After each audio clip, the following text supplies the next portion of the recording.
إذا قلتم زوجي دفين زركز እግዚአብሔር ባለ ሁሉ ይሞ ለዛ ዘውድ እዚያ ፍንኪያ ወይ ሰላም ተከታተልቲ ሶር ሚዲያ ዘዘለኩም ሰላምኩም ይብዛሕቱ ሆነ ዕረፍት ጊዜ ቀዳም ሰበት ኮነልኩም እንዳትመለኩ ናኩል ልግባታ ሼር ላይክ ቶም حدث ሶር ሚዲያ ዝኮንኩም ከአ ሰብስክራይብ ትገብሩ በዝጋጣሚ ይዕድመኩም ከምዚ አበርስ ትሪዎ ዘለኩም ምስጢራዊ አኼባ ወይ አርክባት አበስመራ ዝብል ገለጽ ማህበራዊ ሚዲያ ዝብረብ ዝወዓለ ብዛዕባ ዝምልከት ገለ ክንብሊና ቅድሚ ናቡ መኻና ግን ብዛዕባ ኣብ አዲስ አበባ ዝወዓለ እቸም እታ ኢትዮጵያ ካብ ጊዜ ናብ ጊዜ ናብ ሕማቅ ኩነታት ትኸይድ ከም ዘላ እተን ኣለዋ ዝበሃላ ሃገራት ከም በዓል አሜሪካ ዓዲ እንግሊዝ ኤሮፓ ሕብረት ንኢትዮጵያ ንምድሓን የማን ፀጋም ይብላለዋ እታ ኢትዮጵያ ግን ክድሕንዲ ኣይክድሕንያ ንዝብል ሕቶ ኦልሬዲ ንዝሞተ ህይወት ወይ ከዓ ትንፋስ ክሰፍዓላ ይትኽእልኒኻ ብብሄር ብሃይማኖት ብቀቢላ እቲ ህዝቢ ብኢኮኖሚ ኣብ ዝተፈላለዩ ኣጋጣሚታት ዳርጋ ብብዝሒ ቅትለት ዝረኣየላ ሃገር ኮይና ትርከብ ማለት እዩ ኣብ ሓደ ኣጋጣሚ ክቡራ ተኸታተልቲ ሓደ ፖሊስ ናይ ኤርትራ ኣብ ኣስመራ ካብ ፅርግያ ወይ ከዓ ካብ ሓደ ቦታ ንሓንቲ ኣዴና ማለት እዩ ካብዚ ቦታ ተኣለይ ኢሉ እንዳደፍኣ ከም ሓደ ዓብዪ ዜና ገይሮም ኣቕሪቦሞ ማለት እዩ ሪእዎ ኣለኹም ፖሊስ ናይ ኤርትራ ነዚኣ ኣደስ ይደፍኣ ዶ ገለ ዝብል ነገራት ማለት እዩ እቶም ቀንዲ ተሓለቕቲ ናይ ኢትዮጵያ ብዛዕባ ኢትዮጵያ ሕምም ትብሉ ኢትዮጵያ ከምዚያ እንዳበልኩም መንእሰያት ኤርትራ ካብታ ምንጭቲ ኤርትራ ንክወፁ ናብ ኢትዮጵያ ንክጉዕዙ ለይትን መዓልትን ጎስጓስ ተካይድዎ ንኣብነት ከምዚ ሰብ እዚ ስምዕዎ ወራሪድ ታሪኻት ገንፂ ለገለ አይ ቲንክ ንሕና ኤርትራውያን ካብ ዝኩሉ ሽግር ክንወፅእ ተኮይና ምስ ኢትዮጵያ ክንድመር ኣለና عباي هاجر كنكون لنا تفرحت هاجر سوكو أوريده وراريده تاريخات جنسي لجلا I think نحنا إيرتراين كابز كل شجر كنوت تقينا مس إثيوبيا كندمر علينا عباي هاجر كنكون لنا تفرحت هاجر ኢትዮጵያ እዛ ብስእሊ ትሪእዋ ዘለኹም ሓደ ፖሊስ ሎማዓንቲ ንሓደ ምስኪን ኣበሳ ዘይብሉ መንእሰይ ከምዚ ትሪእዎ ዘለኹም ኣብ ሽሮ ሜዳ ዝሓዝሕዎ ማለት እዩ ዝሓዝሕዎ እዚ ኣቀድም ኣቢሉ ክዛረብ ዝፀንሐ ከዓ መፅሓፍ ቅዱስ ሒዝካ ሰይጣናዊ ስራሕ ምስራሕ ማለት ተልእኾ ናይ በዓል ኣብዪ ኣሕመድ መብዛሕትኦም እቶም ኣብ ኢትዮጵያ መፅሓፍ ቅዱስ ሒዞም ኮለል ክብሉ ዝውዕሉ ተልእኾ ናይ ኣብዪ ኣሕመድ ኣጀንዳ ተዋሂብዎም ንኤርትራ ምስ ኢትዮጵያ ገለ ዝበሃል ነገር ማለት እዩ ሰብ ምስ ሰይጣን ወይ ከዓ መልኣኽ ምስ ሰይጣን ብሓንሳብ ክጓዓዝ ወይ ከዓ ክነብር ኣይክእልኒ ህዝቢ ኤርትራ መልኣኽ እዩ እዚ ኣብ ኢትዮጵያ ዝካየድ ዘሎ ግን ፀበሎም ኣይልከና ንፋሶም ኣይልከና ስለዚ ንስኻ ንበይንኻ ኦልሬዲ እታ ኤርትራ ክሒድካ ኢኻ ብድሕሪ ሕጂ እውን ሓንሳብ እንድሕር ዳ መንነትካ ቀይርካ ካልኣይ መንነት እንዳኣተወሎ ዝበሃል ነገር የለን ስለዚ እታ ኢትዮጵያ ዓድኹም ሎማዓንቲ ብጣዕሚ ኣዝዩ ደስካሕቲ ፍፃሜ ተፈፂሙ ዘሎ እሞ ንሕና ከም ኤርትራውያን እታ ዘላትና ተኣኽለና እታ ኢትዮጵያ ግን ትንፋስ ክስፍዑላ ዲኹም ከይድኩም ከተድሕንዋ ዲኹም ንከም በዓል ከማኻ መፅሓፍ ቅዱስ ሒዝኩም ንኤርትራውያን ንከተዳረግሩ ለይትን መዓልትን ትሰርሕዎ ዘለኹም ጉዳይ ኩላትና ኤርትራውያን ነዚ ጉዳይ እዚ ብደቂቕ ተዓዚምና ካበይ መዓስ ዕለት ኩሉ ሰነዳት ስለ ዘለና ጊዜና ንፅበ ዘለና ጊዜ ንፅበልኩም ስለ ዘለና መን ይድኹም ሰዓት ዕለት ኩሉ ሰነዳት ኣብይና ስለ ዘሎ ወላ ሓደ መፀግም ጉዳይ ኮነን ብከምዝን ወዲ ከምዝን ክትሽገሩ የብልኩምን ክብለኩም ደሊ ማለት እዩ እታ ኢትዮጵያ እዚኣ እያ ማለት እዩ ኣብ ኤርትራ ከምዚ ዓይነት ተግባራት የድነን ይትረፍ ንሰብ ከምዚ ጌርካ ኣብ ፅርግያ ክትዝሕዝሖ ንሓደ እንስሳ ከማን ከምዚ ጌርካ ኣብ ፅርግያ ወይ ከዓ ኣብ ህዝቢ ዝነብረሉ ነገር ከምዚ ብተመልከተለይ ኣይተሃርኒ ኢኻ እስከ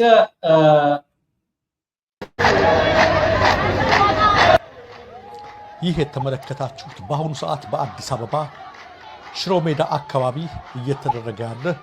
ተቃውሞ የተቀላቀለበት ለቅሶ ነው። ተመልካቾቻችን፣ አድማጮቻችን ህዝቡ እጅግ አዝኗል። በጧቱ የኤምኤስ ዝግጅት ላይ እንደገለጽንላችሁ ተገኝ ባልቻ የተባለ ነዋሪ አካባቢው ነዋሪ ነጠላ በመሳት ይተዳደር የነበረ በፖሊስ በአራት ሽጉጥ ነው ተመቶ የተገደለው። በጣም በሚያሳዝን ሁኔታ በፖሊስ ጽሕፈት ቤት በር ላይ ነው በዚህ ሁኔታ የተገደለው። ያ ወጣት ተገኝ በነጠላ ስራ የሚተዳደር ወጣት እንደነበር ገልጸንላችኋል። ነጠላ እየሰራ ሲተዳደር ከምዝሪ ወለለኹም ዓላማ እዩ ነይሩ ማለት እዩ። ነፀላ ገለ ትሰርሕ በቃ ኣብ ሲቪላዊ ናብኡ ሂወቱ ዝመርሕ ዝነበረ ኣብ እንዳ ፖሊስ ኣብ ኣፍ ደገ ብጣዕሚ ብኣዝዩ ኣስካሕካሕ ዝኾነ ኩነታት ማለት እዩ ብሽጉጥ ማለት ተቐቲሉ ተዛሕዚሑ ሽጉጥ ነው ተመቶ የተገደለው። በጣም በሚያሳዝን ሁኔታ በፖሊስ ጽሕፈት ቤት በር ላይ ነው በዚህ ሁኔታ የተገደለው። ያ ወጣት ተገኝ በነጠላ ስራ የሚተዳደር ወጣት እንደነበር ገልጸንላችኋል። ነጠላ እየሰራ ሲተዳደር ቤተሰቡን ሲያግዝ ድርጅቱን አፈረሱበት። በዚህ የተነሳ ከፍተኛ ብስጭት ውስጥ ገባ። ከወራት በፊት አንድ ፖሊስ ጋር ተጣላ። በዛ ምክንያት እስር ቤት አስገቡት። እስር ቤት እንደገባ አባቱ ሞቱ። ለቀብር እንኳን አልፈቀዱለትም። አባቱንም እንዳይቀብር አድርገው እሱንም እዛው አቆይተው ቅጣቱን ጨርሶ ወጣ። ዋቲ ድሽቁጣሉ ዝነበረት ሽሮ ሜዳ ተሰርሐላ ዝነበረ ድኳን ንሳ አፍሪሶም ከዓ ሲሮሞ ኣብ እስር ቤት ከሎ ከዓ አብኡ ሞይቱ አብኡ ከቀብር አይከኣልን ዳሓር ግን ወጪ ማለት እዩ። የተጣላው ፖሊስ ነው ዛሬ ከጓደኞቹ ጋር መጥቶ አባቱን አለመቅበሩ የድርጅቱ መፍረስ ሳያንስ በአሰቃቂ ሁኔታ በሽጉጥ ገድሎት ሄደ። ህዝቡ ተቃውሞውንም ለቅሶውን እያሰማ በቃ በተመከተለ በሽጉጥ ገይሮ ቀቲልዎ ኖርማል ከይዱ ማለት ፖሊስውን ኣብ ቁጥጥር ያተወን ከም ሓደ ደርሆ ወይ ከም ሓደ አንጭዋ ዝቀተለ በቃ ኣብ ኢትዮጵያ ከተጋጥመካ ዕጫ እቶም ለይትን መዓልትን ብዛዕባ ኢትዮጵያ መንእሰይ ኤርትራ ናብ ኢትዮጵያ ንክግዕዝ መንእሰይ ኤርትራ ወይ ከዓ ሃነይነ ኢሉ ናብ ኣዲስ ኣበባ መታን ንክመፅእ ለይትን መዓልትን ሰርሑ መንእሰያት ኤርትራውያን ኣብ ውሽጢ ዓዲ ዘለኹም ብዝተኻለኩ መጠን ከምዚ እቲ ኢትዮጵያ ዝበሃል ሓታት የብልካ ጠያቂ የብልካ ከምዚ ዓይነት ተግባራት ዝፍፀመላ ሃገር ስለ ዝኾነ እዚ ቀቀሊል እዩ። እዚ ከም ሓደ ኣብ ማእከል ኣዲስ ኣበባ ህዝቢ ዘለዎ ቦታ ስለ ዝተፈፀመ ዳ እምበር ኣብ ፈቐዱ ኣብ ኢትዮጵያ ብድሮን ካብቲ መንግስቲ ሒዝካ ብድሮን ደብዳብ ኣብ ልዕሊ ህዝቢ ዝገብሮ መጥቃዕትታት ከምኡውን ጭውያ ስርቂ ዝምታ ዓመፅ ዝረኣየላ ብብዝሒ ኣፍሪቃዊት ሃገር እያ እሞ ስለዚ እቶም ኣብ ውሽጢ ዓዲ ዘለኹም ኣሕዋትና ቀንዲ መልእኽቲ ንዓኻትኩም ናብዛ ሲኦል ወይ ከዓ ናብዛ ተዓኑ ዘላ ናብዛ ትፈርስ ዘላ ኣብ ደገ ኮይኖም ከምዚ ኣቐድማ ኣቢለ ከስማዓኩም ዝፀንሐኹ መፅሓፍ ቅዱስ ሒዞም ንመንእሰያት ኤርትራ ኣብ ምድንጋር ተዋፊሮም ዘለው ልኡኻት ናይ ኣብዪ ኣሕመድ ንዑ ናብ ኣዲስ ኣበባ መፁ ንዑ ናብ ኢትዮጵያ መፁ እንዳበሉ ለይትን መዓልትን ጎስጓስ ከም ሓንቲ ገነት ገይሮም ዝቆርፅዋ ወይ ከዓ ከም ሓንቲ ገነት ገይሮም ነቲ መንእሰይ ኤርትራ ንክፈልስ ዝገብርዎ ፀንሑ ከምዚ ደረጃ ክብሎ ፀንሐ እታ ኢትዮጵያ ወላ ሓደ እቶም ኢትዮጵያውያን ከማን ክነብሩላ ይከኣሉን እቶም ኢትዮጵያውያን እውን ንባዕሎም ኣብ ሕማቅ ኩነታት እዮም ዘለው እቲ መንግስቲ ከዓ መንግስቲ ይኮነን ኦልሬዲ ዝፈረሰ ይገኛል። በአሁኑ ሰዓት ቤት አስገቡት። እስር ቤት እንደገባ አባቱ ሞቱ። ለቀብር እንኳን አልፈቀዱለትም። አባቱንም እንዳይቀብር አድርገው እሱንም እዛው አቆይተው ቅጣቱን ጨርሶ ወጣ። የተጣላው ፖሊስ ነው ዛሬ ከጓደኞቹ ጋር መጥቶ አባቱን አለመቅበሩ የድርጅቱ መፍረስ ሳያንስ በአሰቃቂ ሁኔታ በሽጉጥ ገድሎት ሄደ። ህዝቡ ተቃውሞውንም ለቅሶውን እያሰማ ይገኛል። በአሁኑ ሰዓት የአዲስ አበባ ህዝብ የኢትዮጵያ ህዝብ የደረሰበት ሁኔታ እጅግ ከፍተኛ ምሬት ነው። የጋሞ ተወላጅ ነው። በብዛት እንደምትመለከቷቸው የጋሞ ተወላጅ ናቸው። የለቅሶ ባህሉም የጋሞ የለቅሶ ባህል ነው። ተመልካቾቻችን በድጋሚ ነፍስ ይማር። ለቤተሰቦቹ፣ ለወገኖቹ፣ ለዘመዶቹ፣ ለጓደኞቹ በሙሉ መጽናናትን እንመኛለን። አራይ ብድሕሪውን ህዝቢ ተቆጥዑ ኣብ ጎደና ወፂ ማለት ተቃውሞ ገሊጹ ኣብ ልዕሊ ስርዓት ብልጽግና ብጣዕሚ ህዝቢ ጽላኣት ዲሩ እንታይ ተወልዲ ጽልህናውን ኣብ ዝተፈላለዩ ኣጋጣሚታቱን ተነቅረቡ ኢና ብዙሕ ቪድዮ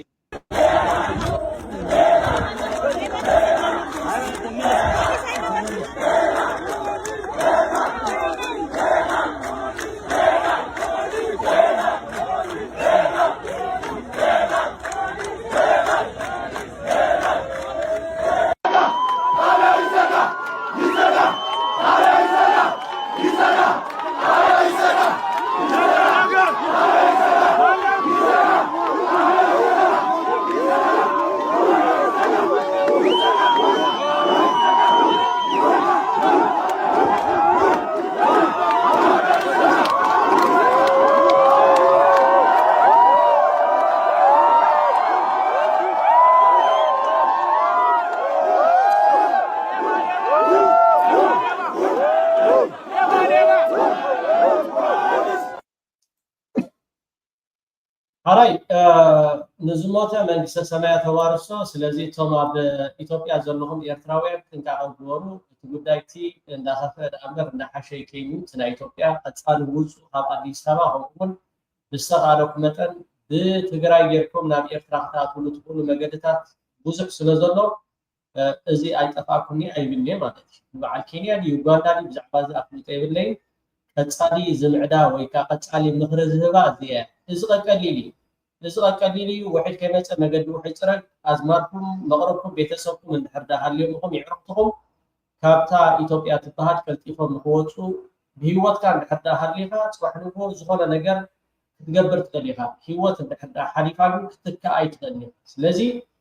እቶም ኤርትራውያንን ሕጂ ደጊና ረጋጊና ብስተኻለኩም መጠን ናብ ኤርትራ ክትኣትዉ ትኽእሉ መገድታት ኣስፈወሰም ክትብለኩም እዚኣ እታ ማዕዳና መቸም እንታይ እዚ ኣፍሪካን ኮንፊደንሻል ከምኡውን ዝተፈላለየ ዌብሳይታት ከምዚ ሎቢስት ዕሱባት ንኤርትራ ለይትን መዓልትን ንኸፀልሙ ንኤርትራ ክፋእ ንኽሰርሑ ከምኡውን ሎቢስት ተቆፂሮም ብገንዘብ ማለት እዩ ዋላ ተን ማዕከናት ዜናዊ ከምኡ እየ ሕጂ እዚ ኣፍሪካ ኮንፊደንሻል ኣብዚ ሓለፈ እዋን ኣቕሪብና ነርና ሓደ ካብቶም ብበዓል ሬድዋን ሁሴን ናይ ደህንነት ሓላፊ ማለት እዩ ብኡ ዝተፃሓፈ ቀፃሊ ናብቲ ናቶም ዌብሳይታት ብምልጣፍ ወይ ከዓ ብምጥቃዕ ናይ ሓሶት ዜና ይዝርግሑ ማለት እዩ ብእንግሊሽ ስለ ዝኾነ ሕጂ እቲ ሰብ ወይ ከዓ እቲ ዜና ዘቕርብ ኩሉ ግዜ እንታይ መስሎ በቃ ፃዕዳ ዝፀሓፎ ወይ ከዓ ከምዚ ሓደ ዝተጨበጠ ነገር ኮይኑ ይስምዖ ማለት እዩ እሱ ይኮነ እቲ ሓሶት ከማን ብዝበለፀ ኣብቲ ናይ እንግሊሽ ቋንቋ ሓትወቲ ሓሶታት ማለት እዩ ብኡ ከኣምኑና ይኽእሉ እዮም ብኡ ከነዳናግር ንኽእል ኢና ዝብል ኣካይዳ ስለ ዘለዎ ሎማዓንቲ እዚ ነዝን ክብል ኣይክእልኒ እዚ ነዝን ክብል ኣይክእልኒ ሃገራውያን ኮይና ግን ከም ኤርትራውያን ካልእ ተተረፈ ብዛዕባ ኤርትራስ ኣልዕል ኣቢልካ ምስጢራዊ ሰነዳት ዝወፅእ ሓበሬታ ካብ ኤርትራ ኣሜሪካ ምስ መንግስቲ ኤርትራ ትራኸባ ኣብ ኣስመራ ሕጂ ምስጢራዊ ልሒኹ ዝወፅእ ሃየ ፅቡቕ ብረኻብ ብፅላ ኣይኮነን ይቕፅሉ ማለት እዩ ይቕፅሉ ከምታ ኩሉ ግዜ ዝብልዋ ማለት እዩ ኣብ መንጎ ኤርትራን ኢትዮጵያን እቲ ተፈጢሩ ዝነበረ ብሰላም ንክፈትሕዎ ኣሜሪካ ክትሽምግል ምዃና ኤርትራ ብኢትዮጵያ ክቀርበላ ዝፀንሐ ናይ ሲ ኣክሰስ ዋላቲ ናይ ተጠቃምነት ብተጠቃምነት ንክትጥቀም ወደባት ናይ ኤርትራ ንክትጥቀም ከምኡውን ብዙሕ ግዜ ኢትዮጵያ ብዘቕረበቶ ምስ ኤርትራ ሰላም ዝብል ማለት እዩ 21 ግዜ ጠለባት ኣቕሪባ መንግስቲ ኤርትራ ግን ፀማም እዝኒ ሂቡ መልሲ ይሃብ ስለዚ ነዚ ጉዳይ እዚ ዓቲባ ትሰርሓሉ ዘላ ምንታን ኣብ ቀይሕ ባሕሪ ዝኾነ ነገራት ንኸይፍጠር ምስ ኢትዮጵያ ኣሜሪካ ክትዓርቆም ዝብል እንታይ ባእስ ነይሩ ትዕረቕ እኮ እንድሕር ደኣ ሓደ ዘባእስ ነገር ሃሊካ እዚ ግን ዘባእስ ጉዳይ ኣይኮነ ጉዳይ ልዕላውነት ሚኒስትር ወፃኢ ጉዳያት ኣቶ ዑስማን ሳለ ናብ ኣሜሪካ ኣብ ናይ ዩናይትድ ኔሽንስ ዘስምዖ ቃል ብቃሉ ዝኾነ ኣሜሪካ ትኹን ቻይና ትኹን ሩስያ ትኹን እተን ኣለዋ ዝበሃላ ዓበይቲ ሃገራት ኣብ ጉዳይ ናይ ቀይሕ ባሕሪ ወደባት ካልእ ዝምልከት ማለት እዩ ተፅዕኖ ወይ ከዓ ዝኾነ ነገራት ክገብራ ብናይ መርገፅ መንግስቲ ኤርትራ ብናይ ዓለም ለኻዊ ግቡእ ኣይኮነን ስለዚ እዚ ልሒኹ ዝወፀዶ ምስጢር ዶ ገለ ዝበሃል ነገር ንሕና ኣብ ትጥሕደላ ጃልባ ወይ ከዓ ምዝሞተ ንሕና ስምምዕ ክንገብር ፈቃደኛታት ኣይኮነ ሓንሳብ እናሓዋሩ ኣብዚ ሕጂ እዋን ንስርዓት ብልፅግና ትንፋስ መሃብ ማለት ንዝመፅእ ባዕልኻ ጉድጓድካ ፍሒርካ ከተዳሉ ጥራሕ እዩ ዘለካ ንስርዓት ብልፅግና ምስኡ ምዝታይ ወይ ከዓ ሰላም ምግባር ማለት ንፅባሕ ኣቐዲምካ ጉድጓድካ ምፍሓር ስለምንታይ ኣብቲ ዝሓሰሞ ኣብቲ ዝኸፍኦ ግዜ ግድን እዩ ይትረፍ ምስ ኤርትራ ምስ ፋኖ ክዕረቕ ይብላል ምስ ሕወሓት ክዕረቑን ይብላል ይትረፍ ምስ ኤርትራ ማለት እዩ ስለዚ ኣብዚ ጉዳይ እዚ መንግስቲ ኤርትራ ኣይውዕሎን እዩ በቲ ዘለና ሓበሬታ ከዓ ሊሒኹ ዶ ዋላ ገለ ትብሎ ካብ በዓል ሬድዋን ሁሴን ዝተፃሓፈ ፅሑፍ ግን እንታይ እዩ ኩሉ ግዜ ብእንግሊሽ ኣሎ ኣፍሪካን ኮንፊደንሻል ኒውዮርክ ታይምስ ገለ ዝበሃል ፅሒፎም ህብዎም እሞ ልክ ከምዚ ናይ ዩቲዩብ ማለት ፅሒፎም ህብዎም እሞ ድሓር ብእንግሊሽ ገይሮም ይቕርብዎ እወ እንግሊሽ እንድሕር ዳ ስሚዒኻ ቋንቋ እዩ ሓደ ሓደ ግዜ ክቡራ ተኸታተልቲ እንግሊሽ ቋንቋ እዩ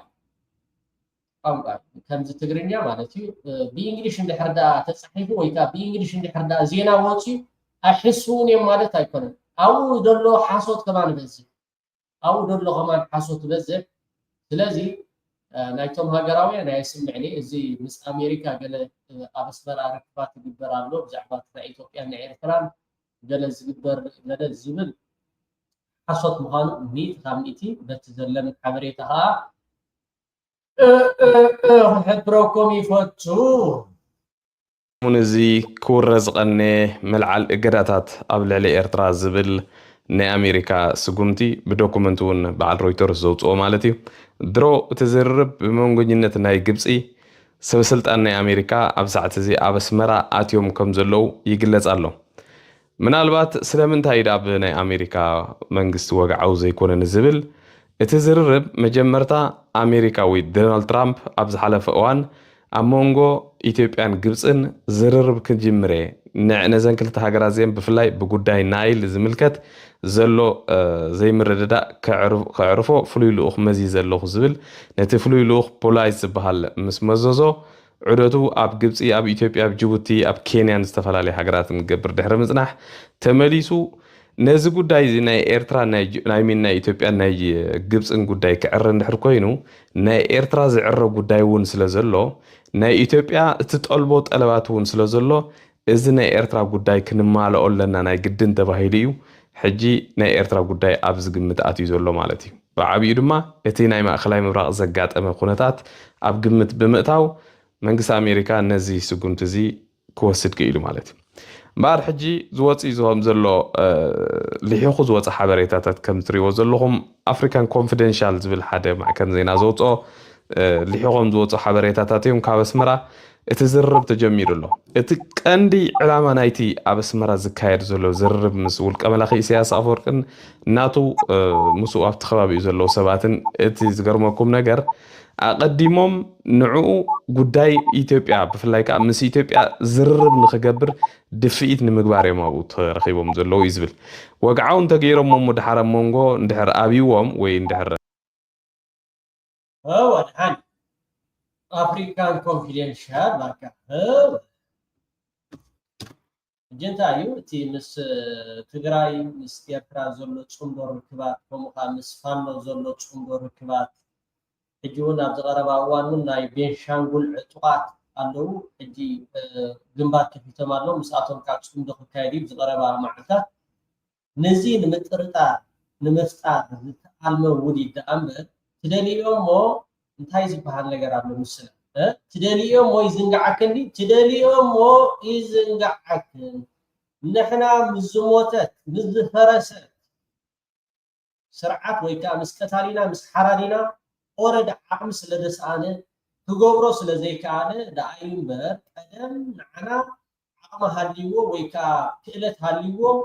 ኩሉ ነገር ክገብር ዝኽእል ነይሩ ትኸውን ንሕና ከም ኤርትራውያን ክንደይ ብሉፃት ይሕዋትና ኣብዚ ሕጂ እዋን ምስ ከፈልና ነርና ዓድታትና ከምኡ ከዓ ከተማታትና እውን ኩሉ ነገራት እቲ ኣሎ ዝበሃል ሮኬታትን ሚሳይላትን ምስ ፈፀመ ነይሩ ኣብ ልዕሊ ሃገርና ማለት እዩ ነዚ ምስርዓት ብልፅግና ብክልተ ኢዲ ምስ መንግስቲ ኤርትራ ተባይሱ ብክልተ ኢዱ ስለዚ ብክልተ ኢዱ ጥራሕ ደይኮነ ከዓ ብገፁ ይወድዩ ብገፁ ስለ ዝወደቐ ንዚ ክትዕረቕ ኣይትኽእልን ግን እንታይ እዩ ነቶም ኣብዚ ማሕበራዊ ሚድያ ንነጥ ሓደ ግዜ እቶም ኤርትራውያን ምትርጓም ቀሊል እዩ ትርጉም ኣቢልካ ከተምፅኦ እቲ ዝቐለለ ነገር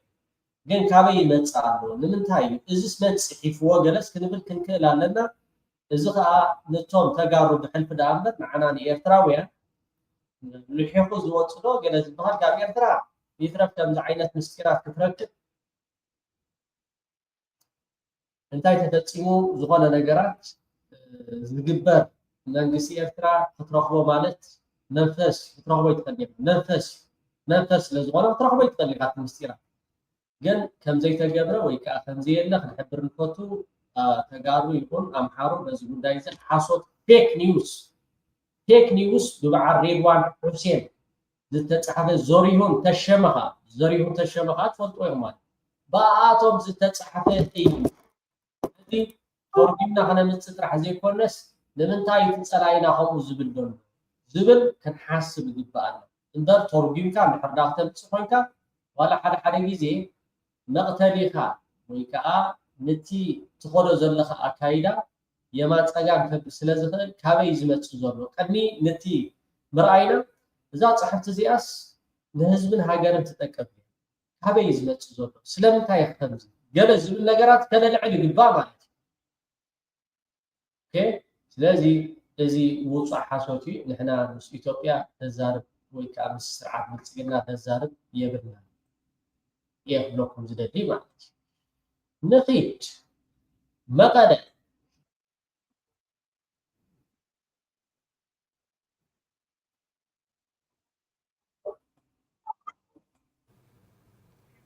ክብራን ተመልከትና ዝተፈጠረ ስሕተት ናይ ምስሊ የሬታና ሓትት ናፍቲ ፈላማይ ዛዕባና እንትንሰግር ካቢኔ መንግስቲ ትግራይ ፈላማይ ስሩዕ ኣኼብኡ ሎሚ ኣካይዱም ሚያዝያ 27/18 ዓመተ ምህረት ብዕሊ ስርሑ ዝጀመረ ቤት ምኽሪ ትግራይ ዶክተር ደብረጽዮን ገብረሚካኤል ፕሬዝደንት መንግስቲ ትግራይ ገይሩ ድሕሪ ምምራፁ ካቢኔ መንግስቲ ትግራይ ሎሚ ፈላማይ ኣኼብኡ ኣካይዱሎም እቲ ካቢኔ ኣብ ኣኼብኡ ኣብ ህልው ኩነታት ትግራይ መልኪቱ ከም ዘተየ ድማ ንምፍላጥ ተኻኢሉሎም ሓራይ ሎማዓንቲ ኣብቲ ናይ ትማሊ መደባትና ዝሓበርናዮ ኣብቲ ቤተ መንግስቲ ወይ ከዓ ኣብቲ ናይ መቐለ ዘሎ ቤት ፅሕፈት ክልቲኦም ከምዘይኣተዎ ሓቢርና ነርና ማለት እዩ ክልቲኦም ዶክተር ደብረጽዮን ከምኡ ከዓ ጀነራል ታደሰ ወረደ ሎማዓንቲ ግን ሰሚዕኹሞ ክትኮኑ ተስፋ ይገብር ኣብ ናይ ንግሆ ሰዓታት ዓርቢ ኣብቲ ቤት ፅሕፈት ከም ዝኣተው ላዕለዎት ሰበስልጣናት ኣብኡ ከዓ ተረኺቦም ከም ትሪእዎ ዘለኹም ዶክተር ደብረጽዮን ብወግዒ ስርሑ ጀሚሩ ጀነራል ታደሰ ወረደ ዝፀሓፎ ፅሑፍ ነይሩ ማለት እዩ ኣብ ዝቐረባ መዓልታት ብዝተፈጥረ ኩነታት ስዒቡ ክመፅእ ዝኽእል ሳዕቤን ጉድኣትን ንምትራፍ እቲ ሽግር ብናይ ተጋሩ ልዝብ ሓበራዊ ምርድዳእ ክፍታሕ ንዝቐረበ ፃውዒት ንጎኒ ብምግዳፍ ተመራፂ ዝበሎ ኣካል ሎሚ ተመሪፀ ዝብል ኣካል ሎሚ ብ30/2018 ብናይ ፀጥታ ኣካላት ሓለዋ ተገይርሎም ኣብ መእከቢ ኣዳራሽ ካቢነ ጊዜያዊ ምምሕዳር ትግራይ ናይ ካቢነ ኣኼባ ጀሚሮም ኣለዉ እዚ ከዓ ናይ ቀፃሊ ሓደገኛ መገዲ ዝተጀመረሉ ዕለ ስለዝኾነ ብዘይ ምክንያት ንዝስዕብ ሳዕቤን ተሓታቲ ስልጣን ንጊዜያዊ ምምሕዳር ብጉልበት ዝሕዝ ዘሎ ሓይሊ ምዃኑ ክገልጽ ታደሰ ወረደ ፕሬዝደንት ጊዜያዊ ምምሕዳር ትግራይ ቢሮ ጉዳያት ኮሚኒኬሽን ትግራይ መቐለ ብላ ኣሎ ታደሰ ወረደ ብዝተኻለካ መጠን ዓሪፍካ ተቐመጥ ባካ ዓሪፍካ ተቐመጥ እቲ ውሳኔ ተወሲኑ እዩ እንድሕር ዳ ክኢልካ ከም በዓል ጌታቸው ረዳ ሸተት ኢልካ ኣብቲ ኣዲስ ኣበባ ኮይንካ ነተን ዘለዋካ ሃብቲ ብሰላም ከተመሓደረን ወይ ከዓ ኣብኡ ፀኒሕካ እውን ብዝተፈላለየ ምስቶም ከዳዓትን ምስቶም ባንዳታትን ፀረ ኤርትራን ፀረ ትጋሩ ዝኾኑ ኣብኡ ክትከይድ ፀገም ዘለዎ ይኮነን ኣብ ትግራይ ኣብ መቐለ ኮይንካ ግን ናይ ኣብይ ኣሕመድ ተላኣኺ ናይ ኣብይ ኣሕመድ ከተሳሲ ወይ ከዓ ኣብኡ ኮይንካ ናይ ኣብይ ኣሕመድ ኣምባሳደር ወይ ከዓ ልኡኽ ኮይንካ ንኤርትራ ንተጋሩን ንኸተድሚ ከም ኤርትራውያን እውን ንሕና ንቕበሎ ጉዳይ ኣይኮነን ጥራሕ ዘይኮነ እዚ ጉዳይ እዚ ተወሲኑ ኣሎ ንስኻ ናይ ገዛ መሓይር ማለት እዩ ስኒ ዘይብሉ ከልቢኻ ተቐይርካ ዘለካ ወላ ሓደ ትገብሮ ነገር የለን قال ጸብጸባ ዝወፅእ ሓበሬታታት ኣሎ እሱ ኣብ መዓልቲ እውን ክበፅሓካ እዩ እሱ ዝበፅሓካ መልእኽቲ ከዓ ርዱእ ነገር ናይ ገዛ ሕዩር እዩ ካብ ትግራይ ኣይወፅን እንድሕር ኢልካ ናይ ገዛ ሕዩር እዩ ወልሓደ ትገብሮ ነገር የለን ማለት እዩ ላዕለዎት ሰበስልጣናት ኣዘዝቲ ሰራዊት ነቲ ውሳኔ ወሲኖም እዮም ብሰላም ክወፅእ እንድሕር ዳ ክኢሉ ካብታ ትግራይ ፅቡቅ ኖ ክወፅእ እንድሕር ዳ ዘይክኢሉ ግን ናይ ገዛ ሕዩር ምዃንካ በዚ ኣጋጣሚ ኣቐዲምካ ክትፈልጥ ፅቡቅ እዩ እምበር ናይ ኣብይ ኣሕመድ ተልእኮ ንምፍፃም ኣብ መቐለ ኮይንካ ዝግበር ወደኽደኽ ወይ ከዓ ዝግበር ዕንደራ ኦልሬዲ ዳን ኣብቂዕ እዩ እንታይ እዩ ክስዕብ ሓቢርና ክንሪኢና ኣብዚ 2-3 መዓልቲ ትማሊ ግን ነጊረኩም ነይረ ክልቲኦም ናብቲ ቤት ፅሕፈት ከምዘይኣተው ዶክተር ደብረፅዮንን ከምኡውን ጀነራል ታደሰ ወረደ 4 መዓልቲ ኮይኑ ኣሎ ሎሚ ናብ ቤት ፅሕፈቱ ኣይኣተውን እቲ ቅድሚ ሕጂ ዝነበረ ናይ ክልል ትግራይ ፕረዚደንት ኣቶ ዶክተር ደብረፅዮን ሎማዓንቲ ብግቡእ ስርሑ ጀሚሩ ኣሎ እሞ ፅቡቅ ናይ ስራሕ ምጅማር ክኾነልካ ዶክተር ደብረፅዮን ጀነራል ታደሰ ወረደ ግን ዓሪፍካ ተቐመጥ እታ ዕጫ ናይ ገዛ ማሕዩርያ ካብኣ ትሓልፍ ወልሓደ መፃካ ነገር የላን ኖ ኣነስ ክዕገርግር ኣነስ ዝኾነ ነገር ክገብር እየ ንዝብል ከዓ ብጣዕሚ ሓደገኛ ይኸውን ማለት እዩ ሓደገኛ ይኸውን እዚኣ ኣመሓላልፍሉ እቲ ንሕና ንብሎ ወይ ከዓ እቲ ንህቦ ሓበሬታ 100% ከምኡ እዩ እታ ፅብየካ ነገር ንስዕ ህዝቢ ኤርትራ ንክተጥፍእ ምስ ኣብይ ኣሕመድ ኮይንካ ኣብ ትግራይ ይኹን ወደኽደኽ ኣብ ክልል ኣምሓራ ይኹን ትግራይን ኤርትራን ከምኡውን ኣምሓራ ንምጥፋእ ዝግበር ብኣብይ ኣሕመድ ማንም ሰብ ዝፃወሮ የለን ይኣኽለና ኩናት ወሮ ኩናት ኣብይ ኣሕመድ እዩ ኩናት ዝብል ዘሎ ኤርትራ ይኮነትን ተጋሩ ወይ ከዓ እቶም ናይ በዓል ደብረፅዮን ኣይኮኑ ኩናት ዝብሉ ዘሎ ምስ ኤርትራ ሰላም ክንገብር ኢና ብሎ ንሕና ምስቲ ሰላም ዝብል ዘሎ ኢና ንብል ዘለና ኣብይ ኣሕመድ ከዓ ኖ ባሓርኩም ክወስድ ክወረኩም ቃዛ ክገብረኩም ዝብል ዘሎ ለይቲ መዓልቲ ንሱ እዩ ውዕል ፕሪቶርያ ዘይተገበረውን ኣብይ ኣሕመድ ኩሉ ነገር እንዳኸለትካ ግን ትፅይቕ ስለ ዘለካ ብዝተኻእለካ መጠን ያ ሽፋ ግበረልኩም ኢልካ ንበዓል ደብረፅዮን ኣረኪብካ ናብቲ ትግራይ እውን ብሰላም ክትነብር ትኽእል ሽፋ ግበረልኩም ኢልካ ብሰላምካ እንታይ ገድሽካ ንኣብይ ኣሕመድ ክትብል ኢልካ ኣብ ሓደጋ ኣይትውደቕ ጥራሕ ኢና ንብለካ እታ መልእኽቲ ተረዲኣትካ ክትኮን ተስፋ ገብር ክቡራት ተኸታተልቲ ናብ ኩሉ ንኽባፃሕ ሸር በልዎ ይቐኒየለን